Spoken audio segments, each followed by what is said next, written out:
Hi friends, this is sorry cinema bus அப்டேட்டில் அடுத்தது ஒரு தெரி மாசான ஒரு அப்டேட்டோடு வந்திருக்குங்க. ஸோ கூலி படத்தோடைய அப்டேட்காக தான் எல்லாருமே எதிர்பார்த்து காத்திருக்கோம். இந்த நிலையில் தான் செய்யார் பாலா அவர்கள் பார்த்தீங்கன்னா அவரோட யூடியூப் சேனலில் கூலி படத்தை பார்த்தீங்கன்னா ஒரு சூப்பரான ஒரு அப்டேட் ஒன்று கொடுத்துருக்காரு. அது இப்போ ரொம்ப வைரலாக போயிருக்கு. நீங்கள் ஃப்ரீயாக இருந்தீங்கன்னா அவரோட யூடியூப் சேனல் போய் பாருங்கள்.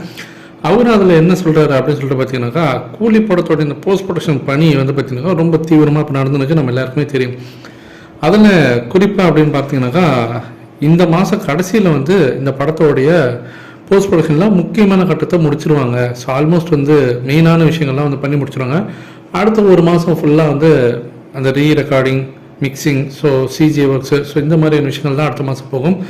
ஸோ ஜூலை ஸ்டார்டிங்லே இந்த படத்தோடைய ஒட்டுமொத்த அந்த போஸ்ட் ப்ரொடக்ஷன் பண்ணியெல்லாம் முடித்து சென்சார் ஜூலை மிடில்லே வாங்கிடுவாங்க. அதாவது படம் ரிலீஸ் ஆகிறதுக்கு ஒரு மாதத்துக்கு முன்னாடி அவங்க சென்சார் போர்டில் போய்ட்டு அப்ரூவலாம் வாங்கிடுவாங்க. ப்ரொமோஷன் வந்து வேறு லெவலில் பண்ணுறதுக்கு சன் பிக்சர்ஸ் தயாராகின்னு இருக்காங்க.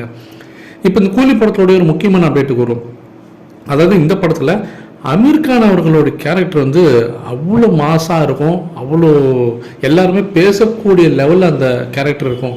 எப்படி விக்ரம் படத்தில் வந்து சூர்யா அவர்கள் ரோலக்ஸ்ன்ற ஒரு கேரக்டர் ஒரு 5 நிமிஷம் பண்ணாலும் நறுக்காக பண்ணிவிட்டு சூப்பராக பார்த்தினாக்கா எல்லாரும் அதை பற்றி பேசியிருந்தாங்களோ, அதே போல் தான் நம்ம ரோலெக்ஸே மறந்துடுவோம். இப்போ அமீர் கானோட கேரக்டரு நம்ம கூலியில் பார்த்ததுக்கப்புறம் ரோலெக்ஸ் என்னப்பா ரோலெக்ஸ், அவருக்கே ஜித்தம்பா இவர் அப்படின்ற அளவுக்கு அற்புதமாக பண்ணியிருக்காராம். அவருடைய அந்த தோற்றம் இந்த படத்தில் எப்படி இருக்குன்றத கூட இது வரைக்கும் ரொம்ப சீக்கிரட்டாக வச்சுருக்காங்க சன் பிக்சர்ஸ். ஏன்னா அது வந்து ரொம்ப ஒரு ஹைலி ஒரு செல்லிங் பாயிண்ட்டாக இருக்குது இந்த படத்தில். அதனால ரொம்ப சீக்கிரட்டாக வச்சுருக்காங்க.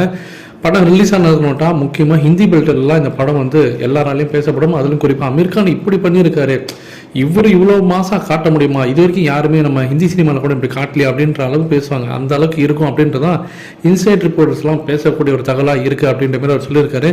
இதை பற்றி உங்களோட கருத்துக்கள் என்ன அப்படின்றது கீழே சொல்லுங்கள் ஃப்ரெண்ட்ஸ்.